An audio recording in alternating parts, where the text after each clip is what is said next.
The railway man, कहानी unsung warrior की जो हमेशा की तरह भुला दिए गए हैं, क्योंकि गांधी के हम उस देश में रहते हैं जहां पर जान मारने वाले को सजा नहीं मिलती और जान बचाने वाले को कोई इनाम, कोई पुरस्कार नहीं मिलता। और वैसे तो गांधी की फिलोसफी आंख के बदले आंख वाली बिल्कुल नहीं थी, लेकिन उनको मारने वाले को फांसी की सजा मिल जाती है। और भोपाल में गैस त्रासदी में 15,000 मौत होने के बाद उस अपराधी को, जिसकी वजह से 15,000 मौतें हुई है, उसको छोड़ दिया जाता है। तो नमस्कार दोस्तों, एक बार और स्वागत है मेरे चैनल पे फिल्मी रेड पे। आज रिव्यू कर रेड मारेंगे the railway man web series पर। यशराज फिल्म ने 4 एपिसोड का मिनी सीरीज रिलीज कर दिया है, वो भी नेटफ्लिक्स पे। और इसी के साथ यशराज ने अपना खाता खोल लिया है OTT पर। 1984 में हुई भोपाल में गैस त्रासदी में मरे 15,000 उस सच्ची घटना पे बेस है ये रेलवे मैन। और यशराज बैनर की ये पहली सीरीज, उसका निर्देशन किया है शिव रवेल ने। भारतीय इतिहास की 1984 में 2 सबसे बड़ी घटनाएं हुई थी। पहली ये कि इंदिरा गांधी की हत्या हुई थी, दूसरी ये कि भोपाल में गैस त्रासदी हुई थी,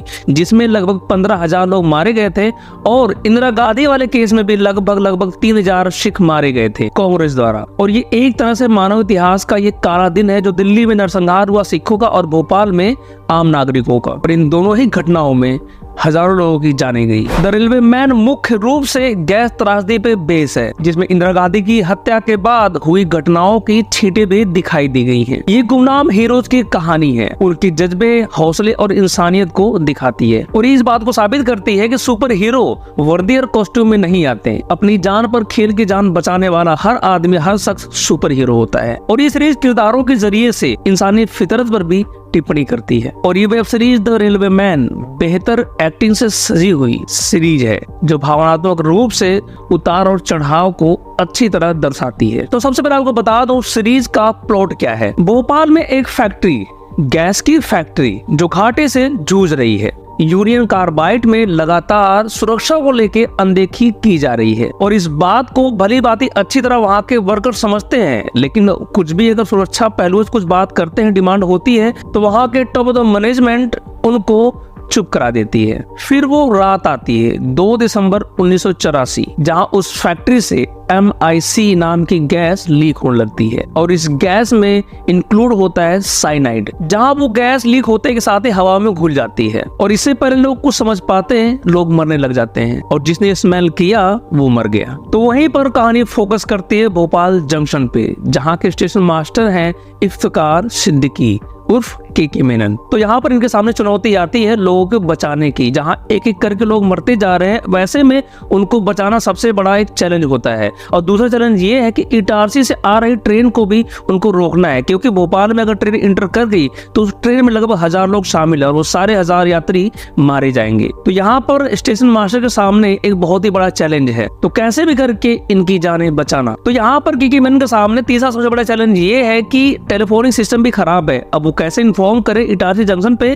ताकि वो ड्राइवर को कॉल कर सके और ट्रेन को वहीं रोक सके भोपाल जंक्शन पे जाने से। और ये चुनौतियां पल पल बढ़ती जाती हैं उसके लिए, क्योंकि पल पल गैस की मात्रा हवाओं में बढ़ने लगती है और जाने उतनी तीव्र गति से जाने लगती हैं। और वहीं पर R माधवन का किरदार आता है, जो दिल्ली से भोपाल जंक्शन पे जाता है वो ऑडिट करने। लेकिन रास्ते में पता चलता है इस ट्रेजेडी के बारे में, और इस घटना को सुनते के साथ ही सारी कमान वो अपने हाथ में ले लेता है। और वहां पर ऑडिट छोड़ के वो जान बचाने के लिए एक सेवियर के तौर पे आगे बढ़ने लगता है। तो भोपाल जंक्शन और ट्रेन यात्रियों की जान बचाने की चुनौती अब इन रेल कर्मियों पर है, जिसमें लोको पायलट पे नई भर्ती हुई थी बाबिल खान की, वो भी है। और वहीं पर पुलिस कांस्टेबल के भेष में एक चोर शुभेंदु शर्मा, जो आता था चोरी करने के लिए, लेकिन माहौल को देखते हुए उसके अंदर का इंसान जाग जाता है और वो भी सेवियर के झुंड में शामिल हो जाता है। तो बेसिकली ये सीरीज का प्लॉट ये है। भोपाल गैस त्रासदी दुनिया की सबसे भयानक इंडस्ट्री त्रासदी में से एक मानी जाती है। और इस दिल दहला देने वाली घटना पर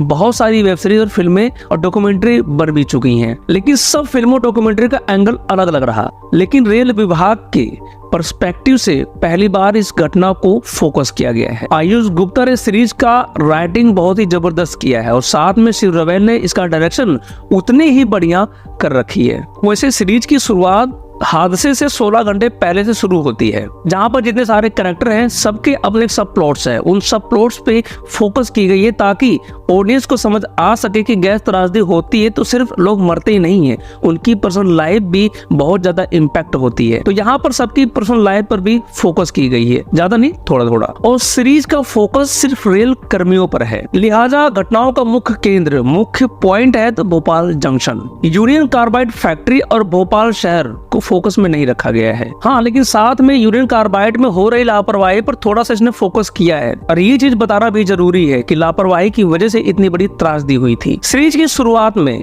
केके मेनन के घर में चल रही टीवी, उसमें दिखाया था राजीव गांधी, जहां पर बोलते हुए नजर आते हैं कि जब बड़ा पेड़ गिरता है तो जमीन दहलती है, जमीन हिलती है, जहां पर उन्होंने सिखों का नरसंहार को जस्टिफाई भी किया था। और ये लाइन बहुत कुछ कह जाती है। और सीरीज में उस वक्त की हुई घटनाओं का असली फुटेज दिखाकर इस सीरीज को रियलिटी के बहुत ही करीब रखने की कोशिश की गई है। और ये क्रेडिबिलिटी बढ़ाने की सबसे अच्छा और सबसे आसान तरीका होता है। और इस सीरीज के मेकर ने पूरी कोशिश की है कि ये जो सीरीज है कहीं से भी डॉक्यूमेंट्री ना लगे। तो यहाँ पर उन्होंने ट्रिक ये अपनाया है कि थोड़ा सा रियलिटी शूटिंग का दिखा दिया और थोड़ा सा फुटेज दिखा दिया 1984 का, जहाँ पर आपको पूरी क्लियर समझ में आ जाए पूरी कहानी के फुटेज ली गई थी। तो यहाँ इस सीन, इस वक्त और इस मोमेंट की थी। बात करें एक्टिंग की, तो किस एक्टर ने कितनी बढ़िया एक्टिंग की है, तो आपको बता दो यार, देखो ये एक ऐसा पहलू है ना जिसपे मेरी बोलने की औकात नहीं है, क्योंकि जितने सारे कैरेक्टर हैं सब ना एक्टिंग की दुनिया के धुरंधर हैं, सरताज है, बेताज बादशाह है। और सीरीज की मेकर ने इतनी जबरदस्त कास्टिंग कर दी है, दिल ही खुश हो गया इन सारे एक्टर्स को देख के। केके मेनन, आर माधवन, शुभेंदु शर्मा, शुभेंदु अधिकारी और Babil Khan. Oh my God, Babil Khan तो आप देखते रह जाओगे। बाबिल खान की वो उसकी एक्टिंग, उसका एक्सप्रेशन, उसका भाव, उसका ठहराव, सब कुछ इरफान जैसा। लेकिन फिर भी आपके नॉलेज को थोड़ा सा बता दो कौन सा एक्टर किस किरदार में था। केके मेनन स्टेशन मास्टर के किरदार में थे और Babil Khan loco pilot, new भर्ती हुई थी। और इन दोनों एक्टर्स ने वो रवानगी, वो दीवानगी बरकरार रखी पूरी सीरीज में। और केके मेनन ने एक बार फिर साबित कर दिया कि एक्टिंग के मामले में इनका हाथ पकड़ने वाला आज भी कोई नहीं है। केके मेनन ने स्टेशन मास्टर का जिस हिसाब से कैरेक्टर पकड़ा है और जिस हिसाब से उनके सामने सारी घटनाएं होती है, उनका एक्सप्रेशन, उनके बोले गए संवाद, डायलॉग बोल, इस हिसाब से उनका मजा हुआ एक्टिंग देख के तो मन ही खुश जाता है। और ऐसा लगता है कि रियलिटी में वो सिचुएशंस को टैकल कर रहे हैं, फेस कर रहे हैं। और बाबिल खान का कैरेक्टर एक लोको पायलट के किरदार में ढलते हुए देखकर बहुत अच्छा लगता है और उनकी एक्टिंग का ग्रोथ भी देख के बहुत अच्छा लगता है। और जब ये बंदा एक्टिंग करता है आप भूल जाओगे कि बाबिल खान, आपको ऐसा लगेगा आप इरफान खान को देख रहे हो।